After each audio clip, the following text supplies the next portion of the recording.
Hi everyone, welcome to Law Seco session on learning the law. In today's video, we'll discuss the second important ingredient of res judicata, which is the former suit must be between the same parties or parties under whom they or any of them claim. That is the privy. So we see that the former suit must have been a suit which is between the same parties or their privies. Let us try to understand this with illustrations because illustrations will help in clarifying the ingredients because it is a very technical topic res judicata and it can be only explained with the help of illustrations. So the first illustration, let us say A sues B for rent. Now B, who is the person who is living under A's roof as a tenant.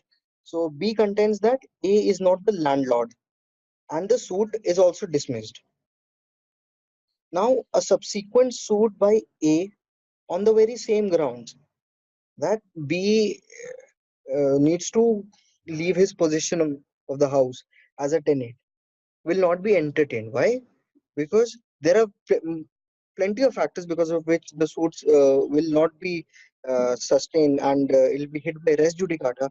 And one of the reasons why is because it is between same parties and the matters directly and substantially in issue in the former suit is also present in the subsequent suit.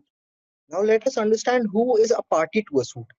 Now the party to a suit is generally who? The plaintiff or the defendant. But also there are certain times when other persons are also parties to a suit. For example, when person who claim under the parties to the suit, or as it is provided here, or between the parties under whom they or any of them claim. That is the privies. Privies means the one who are interested in a certain subject matter. The Supreme Court in the 1979 in the case of Pandit Ishwardas versus State of MP laid down two certain rules with respect to the second condition of res judicata, that is same parties. Supreme Court laid down that it is not necessary that all the parties to the two litigation must be common.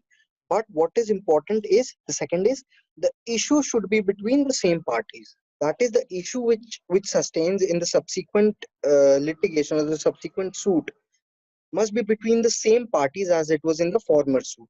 So as discussed in our illustration, A and B were contesting a litigation, a suit for rent. So the parties in the former suit were A and B, in the subsequent suit also were A and B. So this was all on same parties with on the very similar line of same party. In the next video, we'll discuss important aspect of res judicata and that is res judicata between co-defendant. That is, we find that res judicata is not only applicable between the plaintiff and defendant, even in between the co-defendant or even in between the co-plaintiff, the principle of res judicata applies. So stay tuned for the next video and keep learning the law. Thank you very much.